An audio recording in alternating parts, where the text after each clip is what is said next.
Good evening, everybody, and welcome to the Midwest Motorsports podcast, the Cool Down Lap. Uh, Thank you for joining us for episode 11 here on this nice Monday evening.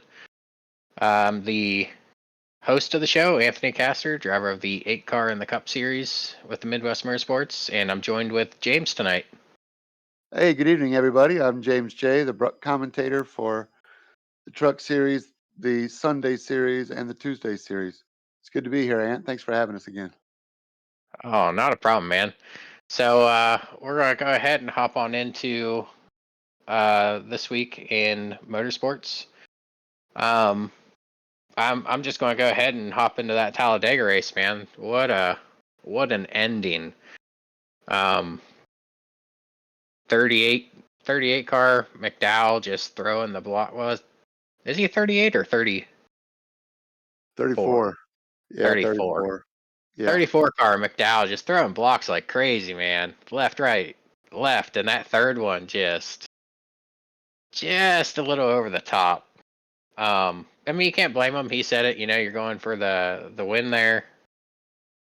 But part of me kind of wonders if maybe if he would have knew the outcome of that, if he would have just settled for a top 5 instead of not finishing the race. But I don't know. It's a crazy race. Just to touch on some things with it, I'm not a big fan of them fuel saving, running 60% throttle around the track. I'd like to see if NASCAR does anything to try and fix that so it doesn't happen in the future. Toyota tried their best to make it not happen until they wrecked each other. But overall, I'd say it was an okay race. The ending saved it for me, but just the running around at 60% throttle, there's just something about it. It just rubs me wrong. What do you think of the Talladega race, man? Man, I'm going to take the other side of it, man. I don't mind them running around 60% if the whole pack is doing it because it's still very hard to run in a pack like that and know your space and the air. And I mean, you're driving in your mirror 40, 50% of the time as well and listening to your spotter. There's still a lot going on. And um, the difference in the lap time might have been, what, 3 or 4 seconds? I'm not sure what the difference is. And I'm not sure that we would know if we didn't have, the SMT data or whatever to call it Yeah. to let you know your throttle trace. But, you know, um, I would be interested.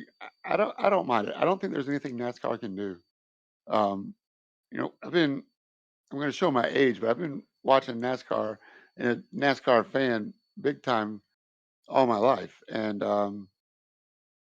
I've seen lots of different types, of generations of the super speedway races, and there was a time where they would quote unquote just turn some laps, right? They would drop down single file and they just wait for laps to go. Nobody passed anybody.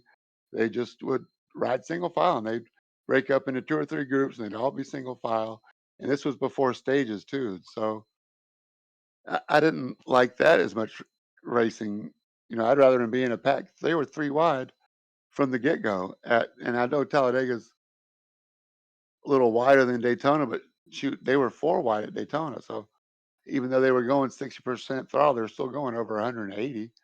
Um, I don't know if you can see the difference with your eyes between 180 and 196 or whatever it is that they're doing when they are flat out. And the other thing is that before, when the cars, the engines specifically weren't the most reliable, they had to back off so that their engine would last to be there at the end. Otherwise, they'd blow up. And then, we'd had 10 or 12, 15 cars blow up during the race by lap 200, by halfway, you know. And yeah, I'm going to agree with on Twitch, we got guys listening in, they're chiming in, and about tandem. That was a rough time to watch it too, So I'd rather them see all in a pack where They're still trying to manage the lines coming forward and backward and listen to their spotters. Now, as far as the fuel saving goes, I would like to see it would be difficult, but maybe 6 or 8 cars go at 100% and see if they could break away from the pack of going that's going at 60% and see how big of a lead they get. But you can only really do that in the third stage because you know you're going to get a stage caution that's going to bunch them back up. So if they could get rid of the stage cautions, maybe still give them stage points, um, and not have stage cautions where they slowed the field down, maybe somebody could get a group of guys could get a jump and maybe come around a lap. Like I watched a lot of cycling, Tour de France and even velodrome cycling, where you'll see some of that in the Olympics this year, where they've got, four guys and the sprint guys, the fourth guy, and they kind of the first two guys pace themselves and drop them off, and they drop off the fast guy at the end. They're working in a peloton or a big bunch, they call it, where they're just running 60%, and then 6 or 8 guys will get a 6 or 8 minute lead on a 4 hour stage, and then the last 45 minutes of the race, the peloton would kick it into 100%. They'd reel those guys that have been out front for 4 minute lead. They'd run that 4 minutes down in 20 minutes, and then those guys would fall back, 10 minutes behind the peloton, and then the peloton would race it out for the finish. So I don't know if that would actually play out in a racing with motor scenario, but um, I don't know. I was impressed. I think I know I'm kind of rambling here, but I think Ford missed an opportunity, and Michael McDowell had an opportunity to make some friends in the Ford camp, the Edsels, and the whole Ford family. When if he just didn't throw that last block, and Brad Kay would have won his first race, and they would have recognized that McDowell did everything he could, short of wrecking. He did everything he could to make sure a Ford won. And yet here we are, 10 races in, and we haven't seen a Ford in victory lane yet. So I don't know. I think that was a missed opportunity for Michael McDowell and Wood Brothers to make some friends, but friends don't Yeah, pay the bills too. So I the don't know. if That's my 50 cents. I know you asked for my 2 cents. I gave you no, I appreciate your 50 cents, man. But 50. I heard them talking about, I believe it was like a Mustang anniversary during Yeah, the Talladega race. yeah, Like the stars were aligning there, man. The man. Fords needed to win that race, and just those blocks he threw. He just threw one too many and just clipped the front of Brad's nose and handed it to Toyota. But if I'm the car owner, you got to respect the guy going for the win and wanting to Exactly. block. And so, it's 50-50, man. But it was exciting. I didn't want to leave my seat. That's for sure. Yeah, speaking of not leaving their seats, man, did you see that LaJoy car after the race? Oh, no, I didn't see it, but I saw him riding the wall in the safer barrier when Oh my drivers slide gosh. down on the asphalt. Oh, my goodness. Yeah, I seen that, and then after the race, Bob Pockrass is walking around the car, and you see the passenger side that looks okay. You get around to the driver's side, you can still see the number, but it's Yeah. just rubbed the whole way down. I was like, that's insane. Man, I'm glad he's all right. Oh, of course. Some hard hits in that. The Eric Jones hit. Oh, yeah. I seen. I believe he had to go to the hospital following the race just for some precautionary measures to go get checked. I mean, that was a hard hit. The whole front of that car basically blew apart. And I don't know if you saw the Xfinity race on Saturday, but Justin Allgaier hit the inside wall right at the one place where there's a 90-degree, wall to the track. And that Yeah. whole long back super stretch, and there's one place for access road, and they've got it blocked off, and that's the one place he finds. He's gonna need some Advil for the next week or so. Oh my gosh. Yeah, I seen that, and I was holding the baby, and we were watching the race, and as soon as he hit, I was just like, oh dang, what a hit. Don't So drop the baby. oh, I didn't, but it was funny as my wife was walking through and she looked at the TV and the same thing came out of her mouth when she seen like the replay. She's like, "Ooh, dang!" I was like, "Yeah, I said that too. That was a heck of a hit." Yeah, So not too many years ago, that would have been really bad. yeah, it's amazing what they've done with the safety in these cars over the years, and they've come a long way. So we'll see how next week goes. I believe Cup's in Dover. I believe Xfinity's also in Dover. Good question. I know the Monster Mile is next. You're right. I think Yeah, trucks come back too, right? No, are the trucks off? trucks are off, Okay. but it'll be a good week. Some of the drivers can get a nice reset and get ready for uh, get ready for a track where there isn't a whole lot of luck involved. Yeah, you get to make your own luck. Exactly. Um, so what do you got, James, for this week? Man, I'm an open wheel fan and a road course fan also. So um, I spent 6 hours, well, 3 hours on Saturday and 3 hours on Sunday watching Long Beach, especially since I got to call the GT4 Midwest Motorsports Series from Long Beach um, last season, and how much fun we had, and really had a new appreciation for the track, and to watch the Indy cars go racing their one of their biggest races of the season. That yeah, it was awesome racing. Ganassi and Scott Dixon pulled it out, man. Once again, that guy's unbeatable. He gets better with age, like a fine wine. Yeah, Did you watch either one of them? I did not get a chance to. I believe after the race, I probably got into something, but uh, how did that race go? I seen something between Newgarden and Colton Herta. Did they end up getting into contact or something? Yeah, that was a bunch much ado about nothing. I think Newgard that was complaining, right? I Um, believe. yeah, I mean it was just a racing deal. Colton was trying to pass him, and Newgarden, I don't know if he brake checked him or parked him in the apex, and Colton just kind of ran under his the rear, what's it called, the crash structure behind the transmission. Um, and Newgarden was just crying, saying it should have been a penalty, yada yada. But basically, Herta moved him with his front wing, which is not something they do a lot in open wheel. But um, Yeah, yeah, he was crying. But I mean, it came down to a strategy. It was going to be really difficult to do it one stop after a caution came out at a really funny time where Penske had to split strategies with Newgarden and Will Power. Will Power was leading the race. He had like 7 seconds lead, which is rare for him to jump out to such a big lead. And then a caution came out and they pitted him and made him fuel save because from that spot where the caution came out, if you were able to fuel save enough, you'd only have to stop once after that. So they pitted him, but they left Newgarden out to do the flat out strategy, and you have to pit twice. So um, the funny thing is, though, they were both played out to be like within half a second of each other if it went green all the way, and it did. And yeah, they were still like half a second apart. But the difference was is that during that fuel saving part where they're both Will Powers having a fuel save heavy, Scott Dixon on the Ganassi team also had a fuel save strategy.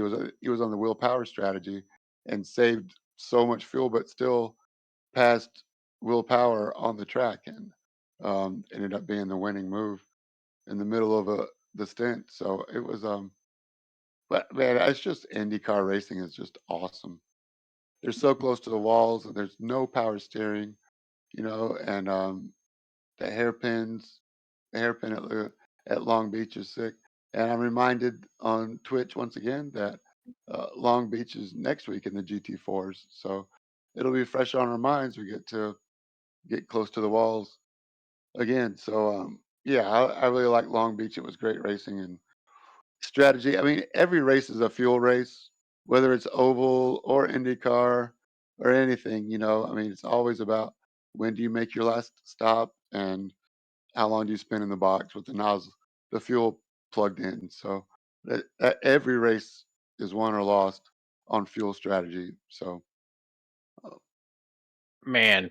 I appreciate Long Beach. I ran that a couple times in officials. I mean, one mistake and it basically ends your race there. Yeah. But Yeah, walls don't give much on Long Beach, do they? that they do not. But talking about it, I kind of wonder if NASCAR's ever thought about taking the Cup car for like Long Beach or something. I mean, it's a circuit. It's already basically made out for them. Yeah, it's there. I'd love it. I think I mean, they have Chicago now, which is a street circuit, but I think there'll be three competing series at the same track on a weekend. Might dilute the fan base. So I don't know if you're going to get as much crossover as you'd think, but I don't see why not. Sign me up. I just want cars burning rubber on the track. Well, James, what we could do is with these off weeks we have here with Oval Side, might be able to put on a fun run for the Cup Series Cup Series. out at the Long Beach. I would love that, man. That would be awesome.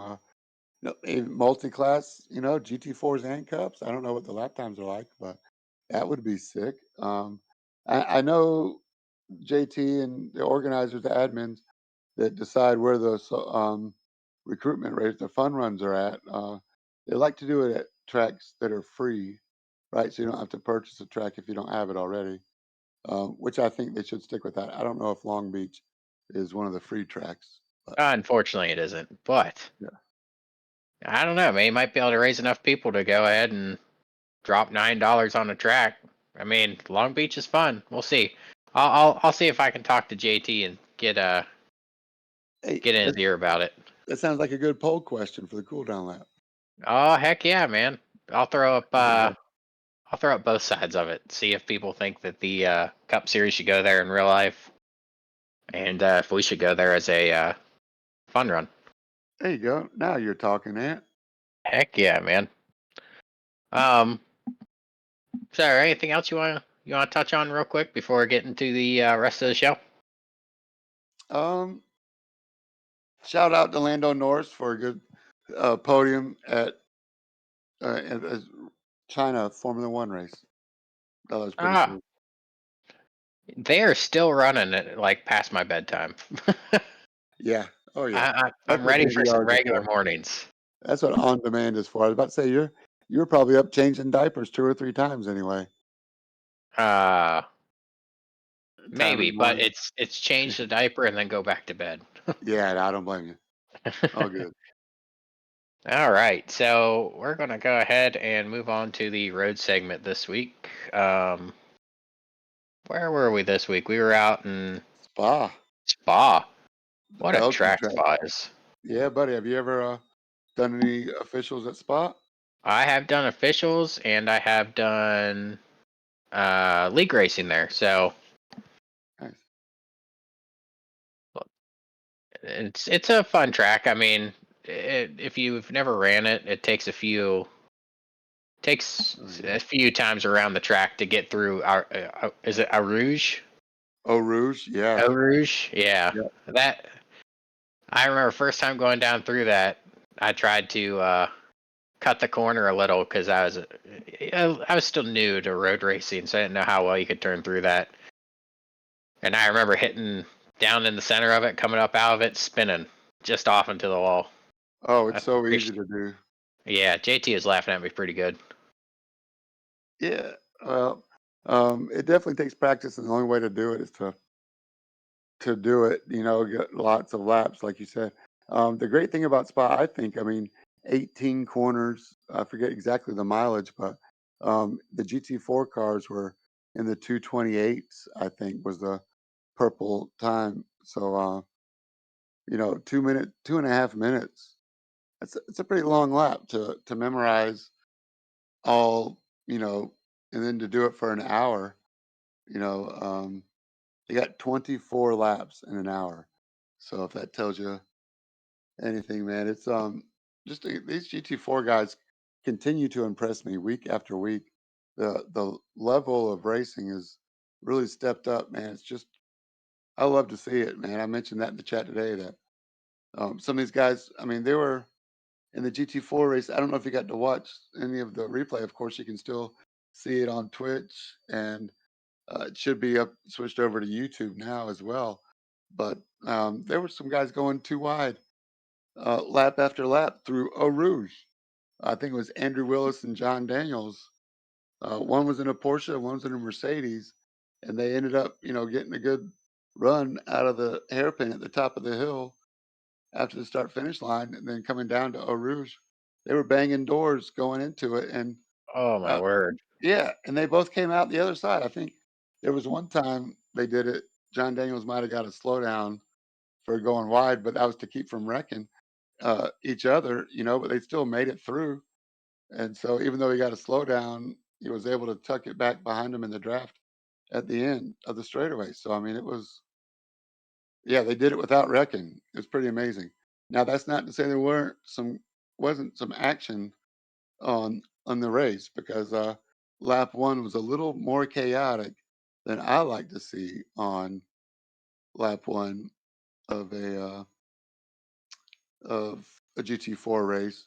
But I do think that uh, some of the penalties will hopefully calm some of our guys down. But it was a great race. Josh Bloom put it on the pole in the Mercedes. Brian Coxon, Michael Odell, and Max Bauer had a great first couple of laps until Max spun on his own. Um, and then it was just three of them. And then they started working through lap traffic. And Josh Bloom, I don't know if he got distracted by a lap car, but they approached a lap car. He got out of the way all the way. And then a couple corners later, Bloom spun, and that left Brian Coxon and Jason Phillips up front duking it out. And our boy, Justin Thaler, was in third for a long while, up until at least the first pit stop. So, uh, good run for JT. We miss him tonight, and I was hoping to ask him about it, but um, yeah, he did pretty good until he didn't later on after the pit stop. But I don't know if that was of his own doing or something happened. But 60 minutes is a long race when you're concentrating that hard. But Brian Coxon and Jason Phillips were the last ones to pit, 30, 40, I think it was about 38 minutes into it, so more than halfway. And coming out of the pits, Jason Phillips was in the lead, I think. And then Brian Coxon got a good slipstream on him, and that was it. Brian Coxon with the win. Um, Ty Williams led the amateur division start to finish. Uh, but there were some more honorable mentions that I want to bring up, and that's deeper in the pack between. It wasn't that deep in the pack. It was Travis Rowe and David Stark. They went side by side for two or three laps, um, and then went side by side in a couple of different points, a couple of different sections of the track. They were trying to pass, and they stayed clean. It was Travis Rowe and David Stark. Travis Rowe ended up ninth, and David Stark ended up 11th. But it wasn't for a lack of trying. I'm sorry, Justin Thaler was right in the middle of those guys. So Justin Thaler still ended up with the top 10. So good for you, JT. But yeah, shout out to Ty Williams for leading the AM division. Ian Bakaitis was second, and just an incredible race win. Brian Coxon ended up with after the bonus points getting 50 more points than Jason Phillips. So still pretty close in the championship coming into this weekend. I'm sorry, tomorrow night, where is our endurance race, which was 100 minutes, 1 hour, 40 minutes. It's going to be at the Nürburgring, not the Nordschleife, not the long circuit, but the Grand Prix circuit that the Formula One used to go on when it was the European Grand Prix. So Nürburgring Road Circuit with the chicane and the stadium section for 100 minutes. So we're expecting two pit stops and um, qualifying. It's going to be great. Adam's working cameras. Hopefully, I'll be joined with Aaron to comment on it, and it's going to be a great race. I'm looking forward to it. We Yeah. didn't talk about points yet. If you want to, we can go over that in a minute. Well, I just want to touch on that Nürburgring configuration. I know we ran that at one point in time. I can't remember if we were running GT3 maybe at the time. I'll have to ask JT, but that was actually a really fun track configuration because it still has that. If I remember correctly, it still has that hard bend right after the start finish line in the grandstands. Oh yeah. Yeah, it's like a high speed, get down into it, put the brakes on, downshift as quick as you can, and cut that corner to get back to it. I love that part of the track. Yeah, and the elevation changes, and it's also right at a pit exit, so that could be risky with two stops as people are getting, different strategies playing out. Also, you're right, it's a very long straightaway, and then the turn drops off, so you're downhill braking and almost a 180 right to go back up the hill into the stadium section. So, Yeah. yeah, it's a fun section of the track and hard to get right and easy for somebody, the guy behind you, to punt you for missing his braking point by a couple of meters or, you know, Not um, just that, having to figure out your breaking point. yeah, yeah, it's not easy. The GT4's cars do have ABS, which actually could hurt you if you're a threshold breaker. So you have to try to brake just hard enough not to get into that ABS zone to get the most efficient braking. Because once ABS kicks in, it doesn't lock up, but it takes a longer distance to slow. So those guys with the that spend the extra money on the pedals might have an advantage uh, if you can feel the ABS, the difference in the ABS or on the pedals. I'm not sure, but yeah, it's just one of the many fun parts of the track. The Schumacher S is after the hairpin, is a place where people you see off tracks, and if you get two wheels off, you might get a slowdown, or the sand is right there and it can slow you down or spin you out on its own. And the chicane at the end of the lap is also a place where you can lose half a second or, you know, cut the corner and get slowdowns. So yeah, it's gonna be interesting, man. You're not gonna want to miss it. Tomorrow night, the stream will start about 7:30, and we're gonna go for 100 minutes. There you go, guys. That's going to be a fun race and grueling, as we're seeing in the Twitch chat. So have fun, guys, with it. Well, we can go ahead and hit up the point standings here, James. Oh yeah, sure. With that win, Brian Coxon holds on to his lead. He is 150 points now, ahead of Jason Phillips. Josh Bloom is not too far behind, another 70 back at 220. It's right now. It's a three-way battle for the lead, but again, there's still. Tomorrow, after tomorrow, we'll be halfway through the season, so anything could happen. Travis Rowe is fourth, Jesse Coffey fifth. Um, Michael Odell has missed a race already, I believe. And then those are the pros: Brian Coxon, Jason Phillips, Josh Bloom. In the AMs, it is Ty Williams with a narrow 20 points in front of Ian Bakaitis. And those two finished 1-2 in the standings at Spa. Um, Shout out to Niles Kula, who is third currently in the points. I mean, he's pretty far back, 840 points back. But Niles Kula had the fastest lap in the AM division, which gave him a 100-point bonus at Spa. So Niles Kula shows speed. Every now and then, we'll see if he can uh, keep that momentum going at Nürburgring. Yeah, I'm seeing on this AM side that we have a couple oval guys. Ty, um, Dustin, I know's ran in this for at least a season now. I think he kind of started this oval people jumping over, and Brandon Thayer, I Yeah, see there. yeah, he's been doing great. Oh, good. I mean, this is good. These guys can work on some road track skills. I mean, with the Cup car, it's a little bit different. And trucks as well. I mean, you got to really break early for those things, but um, if anything, they're just going to be a lot faster on the roadside whenever it comes to cup and truck racing. So Yeah, fun, fun, definitely. fun. Trevor McLaughlin, John Aslan, they run all three series as well.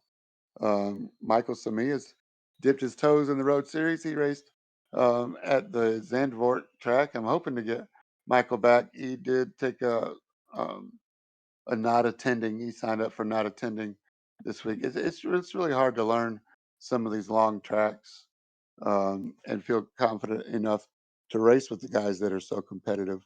But I just encourage anybody that's thinking about running the Road Series to just come on out and run. Everybody knows it's a free league. We're not racing, we're racing for pride.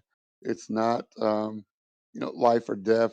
If, somebody gets tangled up or you feel like you did something wrong, I don't think you can really do anything wrong. Everybody's here just learning and having a good time, and it's a lot of fun.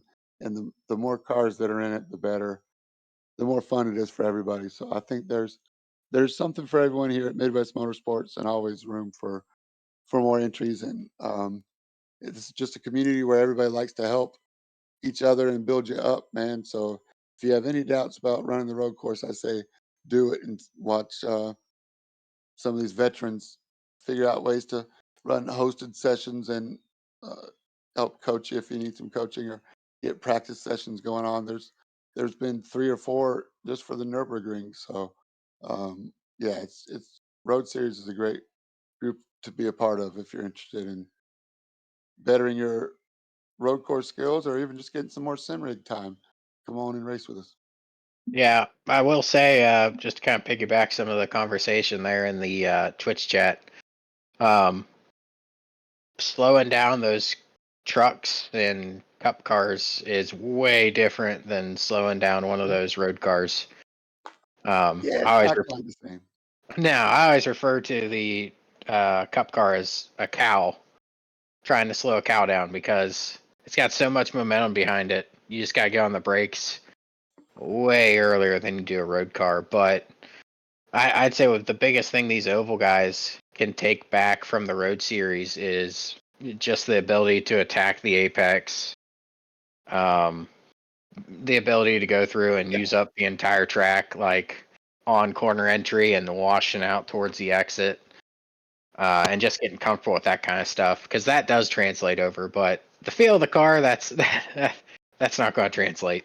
No, of course not. They're very different. But I will say that the next gen Cup cars are a lot more like a GT car than they were previously. But also, it's about being able to recognize the racing line first of all, and how to keep your momentum up and your minimum speed up as high as you can, so that you don't lose as much time having to reaccelerate any speed that you have lost and over braking, and knowing when your car is at its maximum load as far as before it starts to break loose, whether it's on power. It could teach you throttle control, um, turning in and braking and trail braking, bleeding off the brakes as you attack the apex. Attack Mhm. the apex is a you know uh, a skill that you have to learn the hard way a lot of times. So, finding the limits of the tires, finding the limits of the grip of the tire is key, and that translates as well. So, especially as the tires on the oval, go through their lifespan. I don't think in the GT4 you see as much tire wear as you do in an oval car. Um, you can really notice that changing your oval line makes a difference in how long your tires last, or once your tires wear down to a certain point where you don't have the grip that you had at the first of the run, um, then you start moving up the track a little bit, and then you can keep your speed up a little more. So I think those things could translate a little bit, but really it's just about getting the most out of what you're in, and don't forget to have fun while you're at it. We are this is our fun, man. This is our golf game. This is what we do when we're not working and stressing out. This is our de-stressor. So, again, even a bad day in the sim rig's better than a good day on the clock at work. That is accurate. All right, so we're gonna move on to just kind of closing out the podcast for the night. So, um, we're gonna have an announcement here over the next week. I imagine it's gonna drop in the Discord before we get back to the cooldown lap next week. But the results for the polls for the Cup and Truck Series have closed. They closed last night about 9 p.m. All right, Um, drum roll. You gonna make the announcement? uh, so I did look at the results. Um, I'm not going to go through and divulge all of the results, but Oh, give us something, Ant. Give us I'll something. give you something. So so Oh, you going don't have to. through. Don't let me put you on the spot, man. No, I'm no, just no, kidding. no, But no. So for going through, I can give you a couple tracks here. So it looks like the a couple Cups, tracks. yeah, a couple Okay. tracks that we can look forward to next season. So it looks like the Cup and Truck Series are both going out to the desert. So we're going to Sonoma for our second road course. We Okay. have ran Sonoma once in trucks and once in cups, I believe, and it was a tough track. So get your practicing, guys. There's a lot of braking and cornering. This is where the road series guys can bring some of that attacking in the apex. So, I love um, Sonoma, man. I remember the truck race at Sonoma is one of the first seasons that I called as a commentator, and man, it was so much fun. I'll never forget Ryan Sargent winning it when Dustin Reinstedel came out of the last turn, past those tire barriers, going to pit lane. He had his hand out the window, and then he just runs out of gas. Um, it was crazy, and Ryan Sargent went right on by, and Dustin Reinsettle just turned right and nosedived it into the wall. He was so mad at himself. Um, I think he was more mad because he didn't get to interview with me after the race because you know how Dustin loves to be in the booth with me for interviews.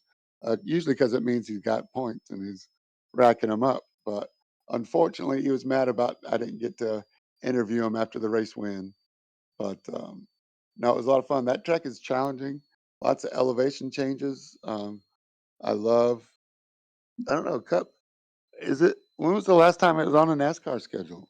Is it no longer? no, I NASCAR think they goes still there. go out there. Yeah, yeah, okay. Yeah, NASCAR still goes out there. Yeah. They actually just did a repave on it. Uh, I want to say it was over the summer or no, over the winter.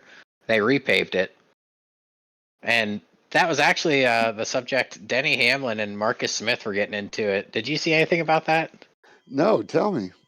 So there was this big beef on Twitter where somebody posted a picture of the asphalt coming up during a test session out at, is it a test session or a race out at Sonoma? So they had to close the track off, fix the asphalt, like patch it up and everything. And Denny Hamlin basically came in and said that this is what happens whenever you hire cheap, or when you do cheap asphalt repaves. Oh, Basically insinuating that the tracks aren't putting the money that they're getting from these TV deals and stuff back into the tracks, that they're pocketing more so of it than maintaining the tracks properly. And it turned into a back and forth between Marcus Smith, basically. Marcus Smith calling or telling me he's not champion, yada yada. Um, Asking him for golf tips and stuff because it just little nudges here and there. And I think Marcus Smith did end up deleting most of what he said, but but yeah, that's it funny. was interesting to see. Yeah, so Denny's had diarrhea of the mouth more than once. Oh Yeah, man. that's not anything new, huh? Well, I feel like since he became an owner, he kind of feels obligated to talk out about these things and Yeah. try to, I guess, uh, get the owners more bargaining in this. But Yeah, I think he just likes to stir up the pot. exactly. I'm Um, okay with that. so I will go ahead and talk about the next gen Xfinity or Gen 6 poll. And next gen did win that. It was kind of split between, Oh, yeah, okay. it was kind of split between the next gen getting, I think they got 15 votes, and then the Xfinity and Gen 6 split the other 15. So we are running the next gen car next season. Wow, 30 voters, so that's cool. And it was sounds like it was well majority on the cup, so that's on the next gen. Um, that's a huge Yeah, announcement, man. I love that. yeah. So I'm hopefully okay with that these decision. 30 voters come out and run race one. Yeah, let's do it. I would I love to want, see the Sunday series grow. I mean, it's been a lot of fun doing the commentary on that. I decided not to for a little while until Aaron joined me and convinced me to do it with him for a little while, and then he decided he wants to race as well, which I'm glad that he is racing. I love to see the Manscaped 73 out there. So yeah, I think I'm going to keep calling the Cup Series on Sunday or the Sunday Series, and I would love to see more participation out there on Sundays and uh, have bigger turnouts and just see these battles come around and again that's the top level of the series, so it's should be one of the most competitive as well. yeah, I mean it's super clean too. I mean, Amazing. yeah, a lot of that is because we don't have as many drivers as the truck, but we do try and keep that cup standard to a higher level because I mean it is supposed to be the premier series. Like Right. we want people running in that to be running at their best, and kind of keeping some of the rookie moves behind them. However, I will say that I did make a rookie move in at Phoenix. Oh no, that wasn't a rookie move, man. You were coming to the checkered flag, yeah. Yeah, I should have waited for him to come up a little bit more, but I'm going to carry these things I've learned this season into next season. Yeah, So, that's what I mean, man. It's a learning thing. We're all just having fun. um Luckily, Dustin didn't take it the wrong way, but I don't think that was a rookie move considering how close it's been the whole race. That was just coming to the flag, like I say. Um, but I will say that there are rules, and there's the IPL, for a reason, and there's license strikes for bonehead moves and stuff. So I think Sundays will will be tame enough to the uh, to the point where everybody's you know respectful to each other and not just out there wrecking each other. yeah, man. I think 2 weeks from now, I believe the road series is on hiatus. Right? They're off for the week after Long That's right. Beach. We got Long Beach after this, and then they're off again. Yeah, We might have to go over some of the rule changes in the Oval Series. That one, just kind of sit down and go over some of the big rule changes because there's some things that are going to shake things up a lot. Um, both truck and cup. I, great, I think it's going to make the racing a lot better. There's going to be, I feel, a ton more strategy involved in both series. Kind of taking away some of that. Uh, where you get into the complacency of, oh, I'm going to take tires here, I'm going to take tires here because stage breaks.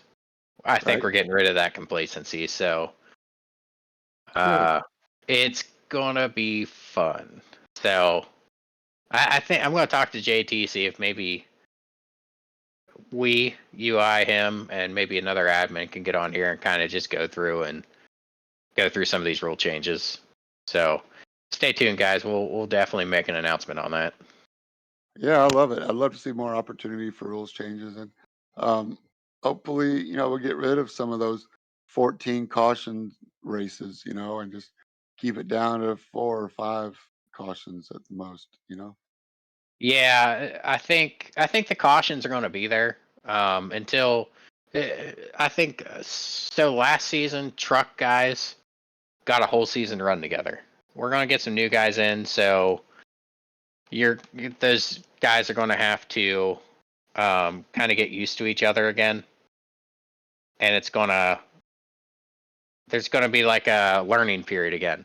Once that learning period gets through, which we aren't going to have 20 new people like we did last time. At least I don't think we will. It'd be cool if Right. we did, but once you get through that learning period, which should go a lot quicker since there aren't as many people, I feel like truck's going to be a lot cleaner just because these guys kind of know how to race each other. And Cup, we're just going to kind of demand it to be clean. And we are doing some rule changes that are going to kind of go hand in hand with that. So, again, keep your ears open, guys. We got a lot of changes coming down the pipe. And I feel like these are going to be changes for the better, but um, we'll divulge those here in the next couple weeks. Yeah, that's another reason to keep listening to the Cool Down Lap on Monday nights. Thanks to everybody that's joined us on the Twitch stream. It's been a lot of fun, and had a great time, man. Thank you for having me once again. And yeah, we'll look forward to the road series and then some more recruitment races. When does the Oval Series start back up in earnest? When's the next season? So Season on there? I think we have 3 weeks from now is like a soft start. As we approach that date, we're going to announce it as hey, it is this date right now. But for the admin team, we're looking at a soft start of about 3 weeks from now. Yeah, And then if we have to push it a week because we have to get some more things together, um, then we'll make that announcement. But we're looking at, I believe it's the 13th of May awesome. Well, would be the I just first want to week. give a shout out to all the admins on the Oval side that make it such a great league because definitely couldn't do it without everybody chiming in and putting it together. So everything from the schedule to the rules to the tracks to the the rule sets with tires and organizing everything, the signups and all the Discord and stuff. There's a lot that goes on to run this league, and the admins are definitely the unsung heroes. So thanks to all the admins out there. Yeah, and thanks, James, for all you do, and to the members in this Discord group and racing with us. Thanks for showing up every week, putting on a show and racing hard. That's all we can ask is you guys come out. Like James said earlier, this is our chance to kind of get away from everything that goes on in the world and kind of immerse ourselves in racing and have fun with it. So thanks for coming out, guys, and racing hard. So Road Series guys, you guys continue on your season. Send it, as I'm seeing in the chat. Keep sending it. Um, Oval guys, get ready. We're going to do some recruitment races here over the next couple weeks. We'll announce it in the Discord and get some new people in here to get some running. So, well, other than that, I think we can call it a night on that, James. What do you think? Yeah, I'm good if you're good, man. Don't forget to stay in your lane.